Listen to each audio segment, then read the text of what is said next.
So in today's video, we are going to be recapping the 2040 season. We've potentially signed a very, very good striker long term. He has potential, as always. We've signed them young. But it's been our tightest season for a few years. We were not top of the league going into the final two games. So that tells you we probably didn't win the league. Who knows? But as my sickness is disappearing, I've now just got a bit of a tickly cough. I mean, you can put in the comments, get well soon. But this video goes out in 3 weeks. So by that point, I'm hopefully 100%. But let's head into the Football Manager screen. And let's see how the 2040 season went. This is just an intro. You better believe it. Jesus, that was bad. Yep, welcome to the series. Now, we didn't play any games in June, so we've got to recap April and May, and then we're into the transfer windows. So, April started with 2 wins, 1 draw, 1 defeat, including a 6-0 defeat to Kongsvinger, and I was very concerned at this point. We were looking very uninspiring in terms of our results. Going into May, we came against Sogndal, got a 4-0 victory. Berda Glimt beat them 1-0. A draw at home to Valerenga before beating Viking Stavanger away from home. So we'd picked up wins, we drew a couple of games in the league, and we'd lost a game, but that 6-0 defeat was still lingering in the back of my mind. So as we moved into the summer, we entered the transfer window, and we're going to start by looking at the outs. And these were all of the outs to look at, you can see here. So first off, Lefra left us to AGF for 1 million. We took a loss on him. He just really didn't impress me, to be honest with you. He's ended up leaving us. So one of our youngsters went to Inter, nothing we could do. Acosta went to Dorking. I thought it was very strange that they came in for him, but Acosta has gone to Dorking on loan, so we wish him well. Lagunes, one of our young central defenders, signed in 2039. We ended up selling for 12.5 million plus 50% of next sale, and as you can see, he's got a value up to 48 million at the minute. So that's something to maybe potentially cash in on. Thomas Egham left us. He's gone to Coventry. And we picked him up from Hamcam. I was chasing him from the age of 16. We ended up signing him when he was 18. He was with us for a couple of years, but never looked good. And then complained like crazy about wanting to leave. So we've ended up letting him go. Pierre Guéhi has left us, 20 years old now, from Senegal. Came in from Generation Foot for a couple of years. We have him sold for 1.1 plus 50% next sale. I didn't actually want to sell him, but we were well above our 9 foreign players. And yeah, we'll look at signings obviously in a minute. I don't think I planned my signings too well. So we ended up having to get rid of him just because he was a foreign person. Lövig's gone out on loan. Knutsen has gone to Hoffenheim. Now, 12 goals in 68 games. 21 years old now. We only had a year left on his contract. To get the deal we got, plus 50% next sale, I think was money well earned there. And if he had more than a year left on his contract, we wouldn't have sold him, but we did. Joseph Wright has gone to Olympiacos for the exact same reason as Gay, the fact that we needed foreign players off the books. So he has gone to Olympiacos, and then a couple of players out on loan there. Stober is someone who I wanted to keep an eye on, actually. He's gone out on loan to Hamcam and hasn't actually scored a single goal for them. And then Uldal has gone to Haugesund on loan, where he has scored 6 in 9 starts in the 3rd tier. So maybe I want to keep him at Haugesund for next season and see how he continues to develop. But all of these are wins. 55 million spent. More money than we've received. But I did cash in on a couple of the 50% of next sales. So a couple of them I cashed in, which brought in about 25 million. So we are in profit this season still. So don't worry about that. Yes, it shows that we spend more on transfers this season, but because of the 50% next sale things we could cash in on, we have done all right. So the first one from Red Star for 7 million is Dragan Dimitrov. And aged 18, he looks insane. really, really good. None of the cons worry me. He's pros with consistency, being a team player, his work rate, etc. Fantastic. He just looks really, really good. So 18 years old for 7 million. It's money spent, but well spent. The next player, 40 million we've spent on another player. Remember, we brought in Boyle for 40 million a couple of years ago and ended up cashing back in on him. Kyle Evans comes in from Manchester City. We have 2 Evans now, so in this video we are going to rename them. But Kyle Evans comes in. Look at this. First touch 17, passing 70. He's just really, really good. He's really, really good. Let me know what you think of him, but I honestly think he is a top player. Been playing centre mid. Coming in for 850k, and this is the one I'm excited about. Well, I would say more than all, but to be honest, we've got some good players. Samuel Kral. So he has scored 10 goals in 14 league games so far this season for us. He's came in and hit the ground running. 5 goals in the Champions League in 4 starts, 1 summer appearance. He's 18 years old, Slovakian. He's cost us 850k, and oh my days, he's got a 4-year contract with no extension. I think we need to secure that. Squad player contract. Let me know what you think, but again, I worked on making sure his pros and cons were good. I made sure he had a good personality as always, but I think we've got a gem. Oliver Hall, we're going to ignore because I brought him in on loan. Then due to foreign player slots, that's sending back. So we've ended up wasting over $1 million. So the next player coming in from Brand for 875k is to mainly just add depth to the squad. Morten Morstad comes in. He plays for our first team mainly, but been playing for our youth team as well. He's okay. He's not quality, but he's good. And especially when we have European games, he could definitely play in the league games in between. And the next one, Sam Haskane. Now, he has come in and he's playing for under-19s. He's going to play for under-19s next season as well. He's not quality, but I think he has a lot of potential. The only issue with him is his fickle personality, but he cost me $1.5 million. And this was one of the reasons I took the punt on him, and I hoped I could train that personality out of him. $1.5 million, I think we should be alright. Next player, okay. Let me just explain. Sam Haskane. I can't pronounce that name. We're going to nickname some people in this episode. Sam H, we're going to go with. So Sam H, we're going to keep an eye on. Laser Vukovic. Laser cost us 240k. Let me go to full screen so I can explain this to you. We had a couple of players who got suggested to us on transfer deadline day. I couldn't see the attributes. I couldn't see everything about them. But I got offered them for a very, very cheap amount of money. I took a gamble that this guy will turn into a good player. If he doesn't, I've took a gamble we can make our money back. He is a leading top division player. He's a winger, but I haven't retrained him in attacking mid. See how he develops, that's all I'm saying. But a couple of my signs on the final day were panic buys. Now everybody has them summer buys who are panic buys. So Sam H, kind of a panic buy. Laser, kind of a panic buy. For 325k, I couldn't see his attributes. Noradine Tommy, I would guess is what we would also call kind of a panic buy. He's going to play for our youth team. The good thing is the 325k, it's one of them ones where, is it a panic buy or is it a risk? We're going to call it a risk. We're going to call Laser and Tamori a risk.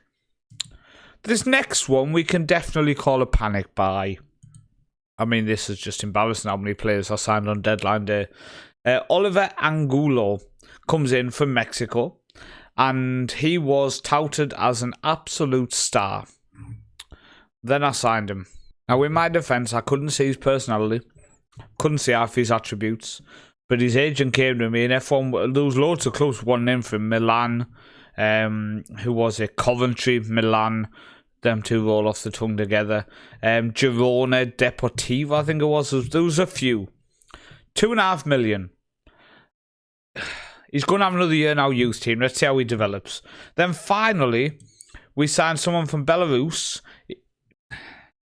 I mean, he's not that bad. He's got a long-term injury. What's he done now? This wasn't there when we signed him. Oh, okay. He's picked up an injury for our youth team, but was it I mean, we paid 100k for him. Is it a panic buy when you know you can make your money back? I don't think so. But there's my signings. Be nice to me. So moving into July then for the fixtures. We came against Brann, beat them. Ollison beat them. We lost to Lillestrøm 4-3 before putting 6 past Chelsea. Beating Rosenborg, then drawn away to Odds. Then we beat Molde, Strømsgodset, HamKam, Kongsvinger before losing to Stabæk, and then beating Sogndal to end that month. Moving into September, we beat Werder Glimt before losing 5-1 to Vålerenga. This season, when we've lost games, we've conceded so many goals. Before then, beating Viking and HamKam. And then we came against Molde, got 2-2, put 7 past Chelsea this time, and then beating Brann. We then beat Ollison 2-0, and at this point, we were still not top. We then beat Lillestrøm 5-0. And you can see here that when we beat Lillestrøm 5-0, Odds drew 4-4 at home to Sogndal. And if we go forward, you can see we ended with a 2-0 win over Rosenborg. Odds beat Kongsvinger 4-0. But we were lucky that 4-4 by Odds gave us the title. That was the result which flipped it. We were second with 2 games to go. We won both of our games. They picked up 4 points in them 2 games. So we were crowned champions. We are champions for the 5th season in a row. But oh my days was it tight. Oh my days was it tight. Now, the only positive I'm taking from this whole season is the fact that Kral, next season, how many goals could he score? He's like Samare, but an absolute goal machine. As soon as I'm finished recording this, I'm going to fix the face packs. So in the next episode, there will be face packs. I apologise. I just keep forgetting to get it done. I've been sick for about a week. The last couple of videos, you probably heard my voice is not the best by the end of videos. But we champions of the league, and we were pushed all the way by Odds. Stabæk were only 4 points behind us as well. Next season, we need to push on and be better, I think. We can't be that tight. Now, I'm not even going to mess around, and we did the double for the first time. We won both cup competition and the league in the same season. So we are league and cup champions, beating Stabæk 1-0 with Krall getting the goal on the 49th minute. Absolutely over the moon that we've won the league and cup double for the first time. And I did get a Steam achievement for winning the top domestic cup and league in the same season. But as you can see, up until the semi-finals against Viking, we had a very favourable draw, and that definitely is a huge help because it means I can rest people still, and our fixtures with Champions League, etc., is always a tight struggle. But really, really pleased with that. Just superb to see us doing the double. Stats-wise, compared to other teams then, average possession, we've kind of dropped off, 55%. Quite a few teams are ahead of us now. We're 4th with that. In terms of goals scored compared to other teams then, we are topping up with 77 goals scored. Odds second with 71. And defensively, we didn't do the best. 32 goals in 30 games. It is something I want to work on. I really do want to improve our defensive structure. Now, I think this is how we're going to be setting up next season. So, unless we can fix something different, but at the minute, Bauer's in goal, who we obviously picked up for 3-2-5 last season. There's a lot of profit in him as well. They're the type of signs I like. Christian Abdullah, we've secured on a new deal. We paid him massive money, but he was wanted by some big clubs, and he's improved massively. And that's one thing about Sam H. If he can improve like Christian has, we've got top player on our hands here, because he has developed into an insanely talented player. Steens now is happy to stay at the club. He was wanting to leave earlier this season, which did result in him not starting as many games. But in the second half of the season, he really did just settle down, cement himself, and he's just become a top player. And the fact he came through our academy is insane. And Amadou, I mean, what can we say about Amadou? What can we say? This was his 7th full season with us, 164 games. He's just quality. Steinskog as well came in last season when we lost our main left back, has had a really good season with double figures in assists, with Fosdal getting the same amount of assists from the right side. 21 years old now, still not capped by Norway, and honestly I think that's because he's naturally a winger and he's been playing wing back for us. It's the only thing I can think of. But now we've got the two Evans. We've got Anthony Evans in attacking mid, who we signed last season for 1.5 million, by the way. He's picked up 6 goals, 7 assists in the league. Then we've got Evans, who we picked up from Man City. So I'm thinking we've got Kyle Evans and Anthony Evans. So I'm thinking KE and AE. I'm going to go with, I think. No, because that's... I'm thinking we're going to go with... Tell you what, we're going to go with Kyle in centre mid. And we are going to go with Anthony in attacking mid. Okay? Very simple. We know they're both Evans. So we've got Kyle in centre mid, Anthony in attacking mid, alongside Marco Bozic, Krall. I'm really, really pleased. Bozic moved up from centre mid to attacking mid this season. And in all competitions, he hit 20 goals. 14 in the league. 20 goals in all competitions from attacking mid. I think we found his position. Because that's an insane amount of goals from attacking mid. But all in all, honestly, I'm pleased. I'm a bit disappointed that we didn't do so as well in the league, I would say. But we are still developing. We still have a young squad. So top goal scorer in all competition was Bozic with 20 goals. Krall picked up 16 in 13 starts. 13 goals for Murder. 8 for Adebayo, 8 for Orneheim, 8 for Anthony, 6 for Fosdal. In terms of assists, 17 for Fosdal in all competitions, 14 for Steinskog, Meda with 11, Anthony with 9, Orneheim with 7. Team is developing. The oldest player now is 25, which is Amadou. Kjellstad is second highest with 25, but he is leaving us in the winter, unfortunately. His contract's running out. He refuses to take Norwegian citizenship. He sees no benefit. And because of that, we're going to have to let him go. Because he's taken up one of our 9 foreign player slots. And he started 5 games all season. And that's not what you want for a foreign player slot. Bowers in goal is 24. Bozic is 24. But oldest player is 25. Oldest player in the whole squad, 25 years old. It's mad. It is absolutely mad. But that's how our team is looking. In terms of our youth team, our under-19s won the league by 11 points. 120, drew 3, lost 3. Absolute domination. The first time they won the league title since their promotion to this top flight. So really, really pleased with that. Some good players doing good things. And Uldal, we'd already pretty much won the league when I agreed to send Uldal to Haugesund on loan, just so he could get some adult football, because our youth team was already smashing things by that point. So I'm really pleased with that. Now in terms of the rest of the league then, so odds, Stabæk, Molde and Viking have joined us in Europe. Going down, did Brand go down, or did the... Brand drew 1-1. Is there another game, is there? Yeah, brilliant. Good job me not checking. But it looks like maybe Brand will go down. Ålesund and Kjelsås going down as well. Coming up is potentially them. Shield and Sandefjord going down. Mjøndalen, Bryne and Raufoss.